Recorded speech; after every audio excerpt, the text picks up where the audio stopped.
नमस्कार मित्रमैत्रिणींनो, आता सध्या ना आपल्याकडे एक ऋतू ॲड झाला आहे. ॲक्च्युली हिवाळा, उन्हाळा, पावसाळा असे 3 ऋतू असतात की नाही आपल्याकडे.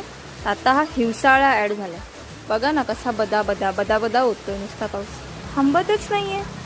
गडगडणं चालू आहे, लकलकणं चालू आहे. आणि हा अगदी जून जुलैमध्ये जसा लागतो ना तसा पाऊस आता हा ऑक्टोबर एंडिंगला लागतोय.